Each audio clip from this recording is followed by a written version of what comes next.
Wikipédia. Pratique, Wikipédia. L'autre jour, je me suis demandé si le nom de ma chaîne, KGZ, voulait déjà dire un truc. Et oui, sur Wiki, j'ai vu, c'est un sigle qui veut dire Kirghizistan, le pays. Un peu comme F pour France sur les plaques minéralogiques. Si on avait des voitures immatriculées kirghizes, on verrait le sigle KGZ partout. Comme quoi, ça tient pas à grand chose, hein. Et comme je pars toujours sur une conversation que j'ai eue avec quelqu'un, je pourrais dire que j'ai compris les enjeux de Wikipédia grâce à une baston entre deux potes à moi. Ouais, j'ai tout compris. Dans le coin droit, nous avons mon pote Roméo, utilisateur lambda comme moi de Wikipédia. Et dans le coin droit, oui c'est aussi un coin, nous avons, et il est à droite, nous avons ma pote Juliette, modératrice Wikipédia ou admin, je sais plus comment ça s'appelle. Et Roméo fait: hey, vous savez quoi? L'autre jour, j'ai trouvé sur Wikipédia un fruit qui s'appelle Orange des Osages. Et en fait, c'est un fruit bizarre qu'il y avait dans ma cour de récré quand j'étais gamin. Et on appelait ça des baboules. Alors j'ai rajouté dans l'article qu'on appelait ça aussi baboule. Et là, Juliette, ça lui a pas plu du tout. Déjà, elle a supprimé ce qu'avait marqué Roméo dans l'article. Et s'en est suivi un débat avec peut-être pas assez de tact et de diplomatie sur Wiki. Est-ce que c'est grave? Qu'est-ce que c'est? Est-ce que c'est une blague? Et tout ça, c'est bon, c'est qu'une blague. Et je m'appuie simplement sur ça pour l'exemple. Parce que j'imagine que je vous spoil pas trop en vous disant qu'à la fin, Roméo et Juliette ont fini ensemble quand même parce qu'ils sont amoureux et c'est mignon. Est-ce que je peux mettre une vanne sur Wiki quand tu écris dans un article une connerie et que c'est volontaire, un truc faux exprès? Tu vas me dire, c'est qu'une blague, c'est pas grave. Alors en effet, et je suis le premier à dire qu'on peut rire de tout, et qu'il faut pouvoir rire de tout, et que c'est sain. Et big up à des proches. Mais comment tu définis ce que c'est qu'une vanne? Par exemple, il y a quelques mois, j'étais sur la page wiki du groupe de musique pour enfants les Bouskidou. C'est des mecs qui font du rock pour les mômes. C'est hyper cool, et c'est surtout moins niais qu'en Ridex. Et là, il y avait marqué en caps lock: les membres de ce groupe sont pédophiles! Et moi, je les connais, les mecs. C'est des gentils papas qui font de la musique.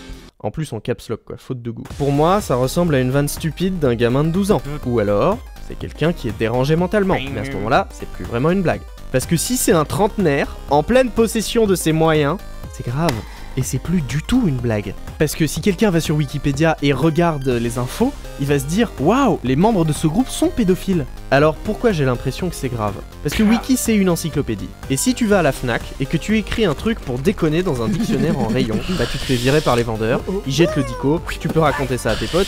Et en effet, du coup c'est une bonne vanne, enfin ça va, ça reste une vanne. Et même si t'es pas grillé, parce qu'on verra que c'est écrit à la main, que voilà. Parce qu'on peut voir que c'est une vanne en fait. Parce que changer un article Wikipédia, c'est pas l'équivalent de ça. C'est l'équivalent de si tu vas chez l'imprimeur et que tu changes toutes les copies d'un dictionnaire en mettant un truc faux dedans. Donc personne à part toi a le moyen de savoir que c'est une vanne. Parce que Wiki c'est la seule copie. Et donc si tu marques un truc faux dedans et que personne n'a le moyen de savoir que c'est faux, bah ça devient vrai. Et donc en gros cette histoire, c'est le principe de jette pas ta cigarette par terre si tout le monde le faisait, blablabla. Quand tu le fais, tu es l'exception et tu fais c'est bon, je suis l'exception parce que personne le fait. Mais non, parce que t'as l'impression que t'as le choix. Mais en fait ce qui se cache vraiment derrière cette phrase, c'est la phrase: tu fais pas ça, tu n'as pas le droit. Tu reprends ta clope, tu la bouffes, tu te la mets dans le cul. Mais si toi t'as le droit de le faire, alors tout le monde a le droit à partir de maintenant et tout le monde le fait. Mais en plus diplomate, en plus poli quoi. Et c'est un peu ce qui s'est passé entre Roméo et Juliette. Roméo a fait une vanne, c'était juste une blague. Je rappelle le mot c'était baboule, hein. C'est drôle comme mot, baboule. Baboule, haha. Et Juliette voulait lui faire remarquer qu'on jette pas sa cigarette par terre, mais elle a dit direct: mets-la toi dans le cul. Donc Roméo a été maladroit en faisant une vanne qui n'en est pas vraiment une à part pour lui. Et Juliette a manqué de tact, de diplomatie, et c'est maladroit aussi. Et c'est comme ça que tu crées un conflit avec Wikipédia. Mais on s'en fout, c'est pas le sujet. Alors maintenant, si on disait: ah oui, mais Roméo et ses potes, ils appelaient ça des baboules. Alors c'est vrai qu'on les appelle comme ça. Et là, ça pose une question à laquelle moi j'ai du mal à répondre, qui est la valeur encyclopédique du terme baboule. Pour ça, il faut se demander plein de trucs. Qu'est-ce qu'une encyclopédie? Quelle est sa mission? Comment définir ce qui a une valeur encyclopédique? Et même si pour cet exemple, a priori, c'est pas le cas, parce que Roméo avait pas une vraie démarche encyclopédique, il faisait une vanne à la base. C'était pas pour aider Wikipédia et le reste du monde, c'était pour nous faire marrer, nous. Alors on pourrait arguer que la culture, c'est ce qui est vécu par chacun de nous, à chaque moment, et que donc, au même titre que Zlatan est rentré dans le dico, baboule pourrait, parce que des gens l'utilisent. Alors je doute cependant que ce soit à même échelle, et c'est un peu comme si, parce que Mosinor appelle Vin Diesel baboulinet dans ses vidéos, il faudrait que ce soit sur sa page, parce qu'une poignée de connards appelle Vin Diesel baboulinet, et moi le premier, ça me fait marrer. Mais c'est une autre question, celle de la culture humaine. Et je vous renverrai bien aux conférences gesticulées de Franck Lepage, qui sont inoubliables et absolument brillantes, et à un épisode de Dirty Biology qui évoque l'idée de culture humaine opposée à la nature. Pour vous faire votre propre idée, ça peut vraiment vous aider. Sauf si, comme moi, vous avez déjà tout compris!